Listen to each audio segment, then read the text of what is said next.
Assalamualaikum warahmatullahi wabarakatuh.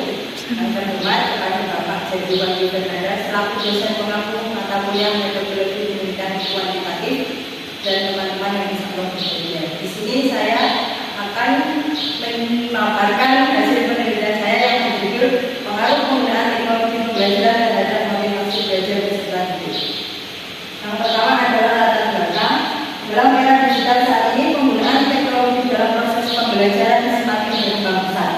Penerapan teknologi dalam pembelajaran diharapkan dapat menciptakan lingkungan belajar yang lebih interaktif, menarik, dan efektif bagi peserta didik. Motivasi merupakan faktor pendorong yang menentukan keberhasilan dalam mencapai tujuan pembelajaran.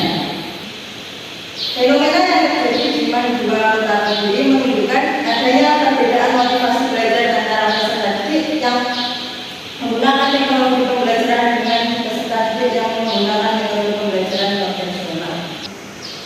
Dari latar belakang yang telah dipaparkan, maka masalah yang diambil adalah apakah dengan menggunakan teknologi pembelajaran dapat meningkatkan motivasi belajar peserta didik, dan tujuannya ialah untuk mengetahui pengaruh penggunaan teknologi pembelajaran terhadap peningkatan motivasi belajar peserta didik. Untuk selanjutnya, penelitian terdahulu dalam penelitian ini yang saya ambil dari 3 skripsi. Yang pertama, Rizka Hoirunisa Harris, yang kedua Sri Utami Dewi, dan yang ketiga Nuriani.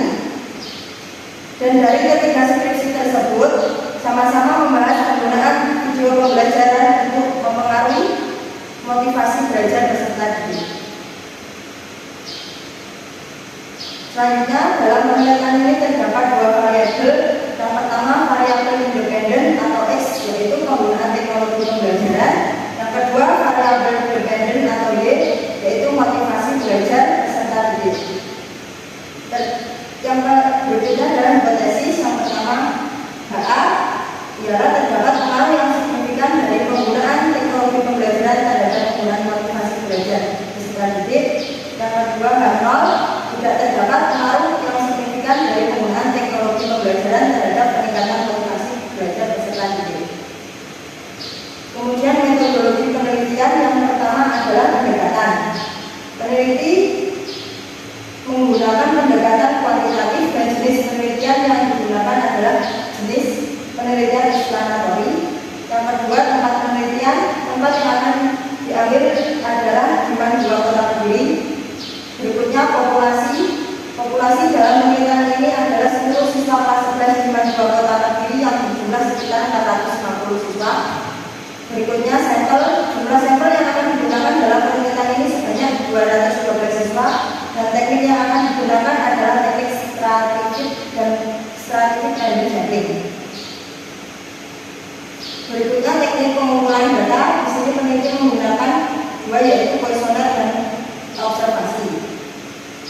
Selanjutnya instrumen penilaian. Dalam pengumpulan data, instrumen penilaian terdapat 5 indikator. Yang pertama, sangat setuju dengan skor 5.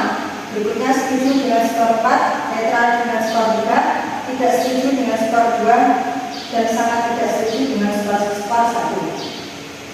Untuk kisi-kisi instrumen penggunaan teknologi pembelajaran, di sini ada 3. Yang pertama, di indikator frekuensi penggunaan teknologi dalam pembelajaran.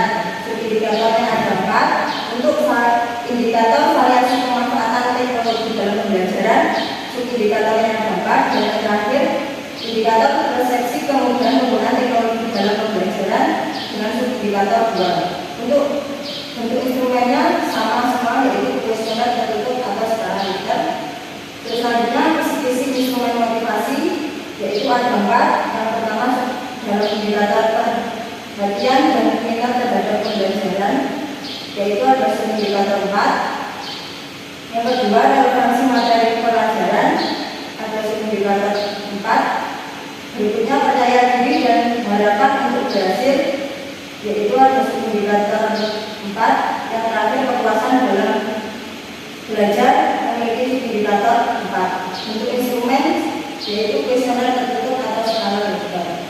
Teknik analisis data abstrak data, di sini saya menggunakan analisis data 3, yaitu analisis deskriptif dan Berikutnya analisis asumsi klasik dan terakhir analisis regresi linier itu paksa data. Yang pertama uji validitas, berikutnya uji realitas, dan terakhir uji triangulasi data. Sekian pemaparan materi dari saya. Kurang lebihnya mohon maaf. Wassalamualaikum warahmatullahi wabarakatuh.